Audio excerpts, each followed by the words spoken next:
Hello, valued viewers and listeners. Thank you for joining us on Unmasking Mondays. This month, we are navigating Men's Health Month, and particularly with Father's Day in the month of June, we'll be talking about a few themes around mental health, around the fathering experience and men across the life spectrum.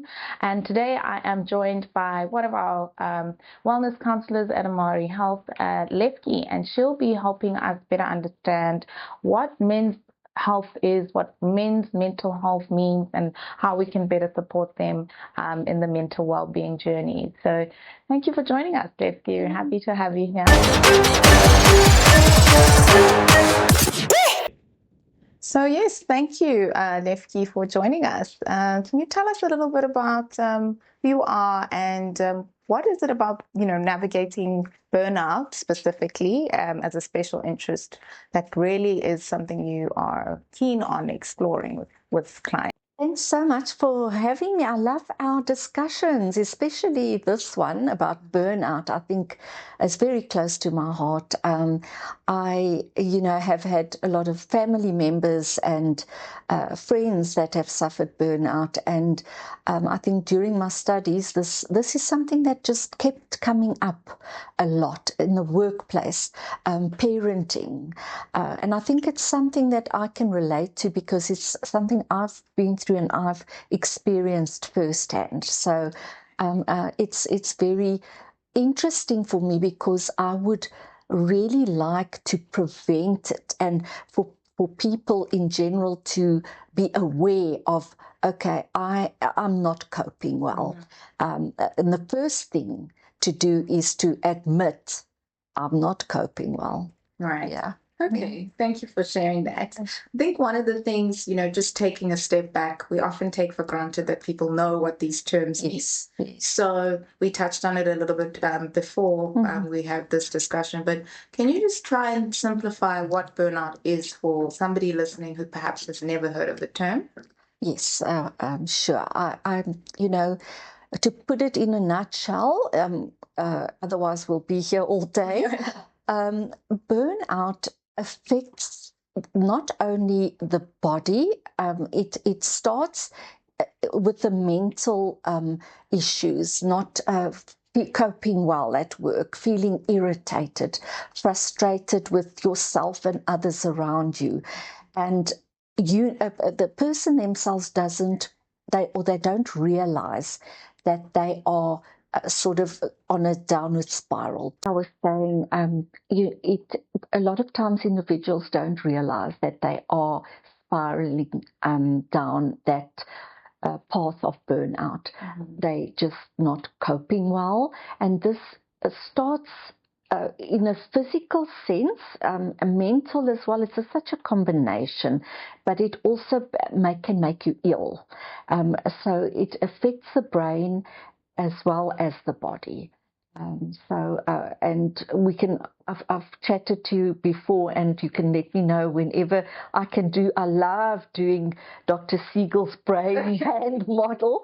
So whenever, I think that sticks in a person's mind, and it's something parents can do as well, to help each other as a couple raising children, and for the mom and dad, husband and wife, to sort of say, I'm not coping, please help, or instead of going through life being quiet and silent about it, because that is the worst thing that we can do. Yeah, I definitely think, one of the things that, that we're trying to do with the Mari is to help people feel confident enough to sense that they are struggling, to understand what it is they may be struggling with. And so it's pretty apt that you speak about silence being something that perpetuates the struggle.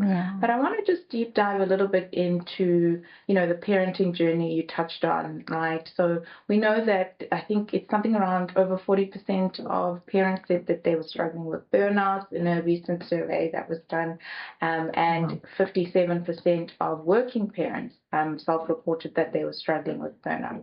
So can you just tell me a little bit around, what are some of the ways in which burnout shows up for parents? It's very, very important, especially in today's times. And we've evolved from our great grandparents or even grandparents' era. Both parents are very involved with raising their children today. Fathers will do school drop-offs and will help with cooking. Both parents work, and they're both very involved.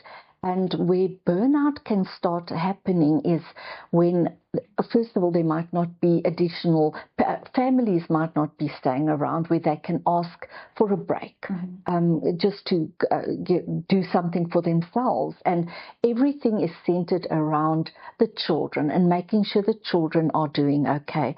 And the parents don't look after themselves, or they don't look after their own health and their own mental health. And I always say our children's mental health and happiness is very important, of course, but so are the parents. And a child doesn't need, or children don't need, a perfect parent. They need a happy parent. They need a parent that, they need a stable environment. And if parents are feeling overwhelmed and feeling burnout, that is going to come out in the family dynamic. You asked the question of how it manifests, and it's trying to juggle everything, trying to be everything at once. And I think the biggest or the highlight here is admitting we cannot do it all. Parenting is very hard. It's and for fathers, I know we're coming up to Men's Health or Father's Day that's coming around the corner. And it's so important to realize that fathers also bring a lot to the table, but also have a lot to deal with at work.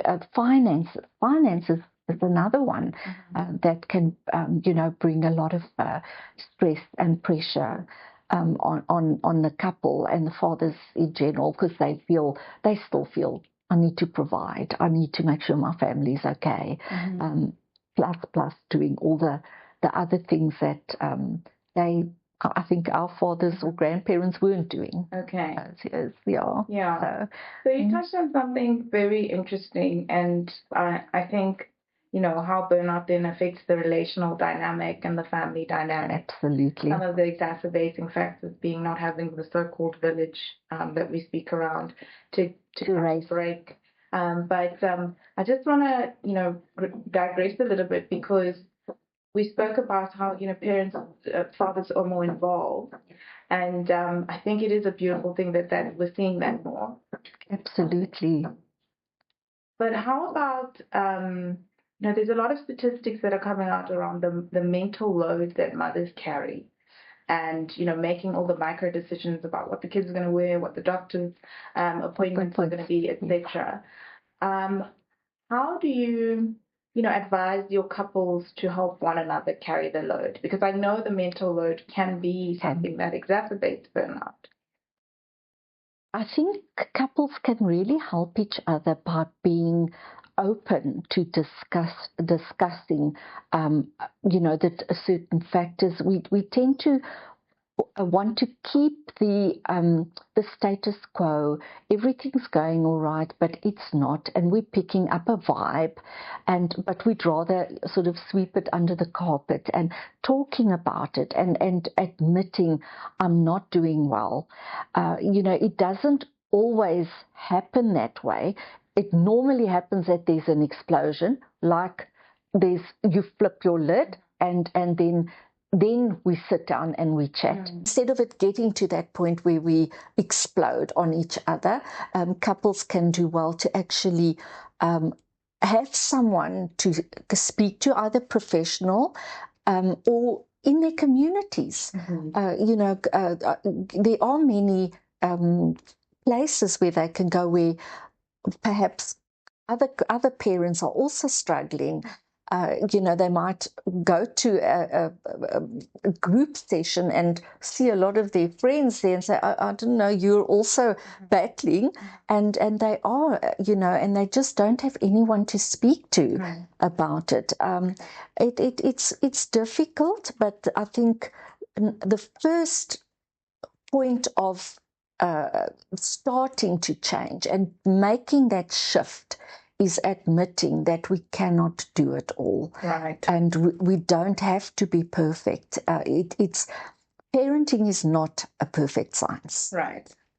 And I don't think, and I must bring in as well, there are certain expectations. Let's face it, there are expectations. You just out, you're going to have a baby, the excitement, the doctor's visits, fixing the nursery, all that excitement that comes with it. And when the baby's actually there. I just want to pick up on you touched on community. Yes. What I find in my, the spaces I occupy and in discussions with friends is that men are typically quite reluctant to ask for help, and there aren't enough psychologically safe spaces for them to be vulnerable. So how would you encourage a man who's listening to this conversation who perhaps is struggling, isn't quite ready to speak to a third party, but wants to find community, or create community spaces for men to have vulnerable conversation? I think men are actually more physical. So I think, saying to their partner, I just need to go walk around the block. You don't have to make that shift and go, all in, start a marathon. You want to change your life and do something drastic. Small steps, and pardon the pun, baby steps. Tell your partner, I just need a break. If I come from work, can you just give me 10 minutes to get out of that mode? It's very difficult for them to ask for that kind of help. That is very true. And hopefully with discussions like we're having now and getting the word out there that it's okay to say, I'm not really coping, I'm not Superman, and I need a break. Even if it's walking around the block or going into the garden and just being on my own for a while. Or can you just do the school run tomorrow because I need to sleep in a bit late? I think platforms like ours, that and a lot more information coming out there to allow men to feel that and it's not being weak, it's actually being strong, asking for help. Right. So hopefully we get the word out there. Okay. Yeah. Thank you for that. I think one of the things that I like when people share practical tools to kind of navigate difficult mental spaces, just because we're so time deficient. Yes. And we don't always have 60 minutes to have a session with a therapist. So taking a walk, like you said, and also appreciating the differences between men and women, right? But, before we go, I want to just understand, okay, so burnout and depression. What is the link between the two? Because obviously there is some overlap, but how do you know if you're depressed or burnt out? Burnout actually leads to depression. Okay. So it's a build up. So you start feeling that you're not coping, and it's sort of the catalyst. And then once the burnout has actually happened, that is when you would possibly land up in a facility for a while, or just not cope at all, not be able to get out of bed and want to even do simple things like want to shower.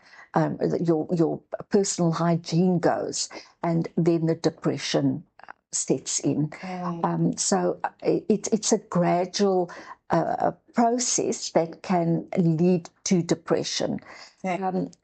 And while the burnout is happening, you're feeling, I'm okay, I'm not depressed because I'm getting up in the morning, I'm going to work, I'm functioning, but something's not right. Mm-hmm. Something's not right. And as we carry on, and it's like just adding on into that pot that eventually explodes. Okay. And then your body allows itself to feel what it's feeling. Okay. And that's when the depression usually sets in. Okay, that's helpful to understand. Yeah. It's almost a precursor. I hope that makes sense. Yes. Like a precursor, like an alarm bell or like a little amber to say, this might be a sign that you're falling into, potentially going to fall into a depression. Yes. And I think with that, wish we could have more conversation, and we will be having the conversation. Yes. But I think this is such an important conversation, especially as we navigate Men's Health Month. We know that the suicide rate for men is, in some cases, 4 times higher than that of their female peers.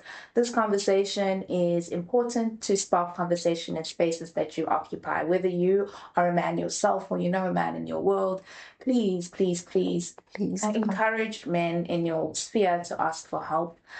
Encourage them to find safe spaces to dissent if they need help. And of course, you can always go onto our website at Amari. Lefkie is one of the expert mental health practitioners on our website, and you can book a session amongst other things on our platform. So thank you very much for tuning in. And when you see this, it will most likely be Father's Day week.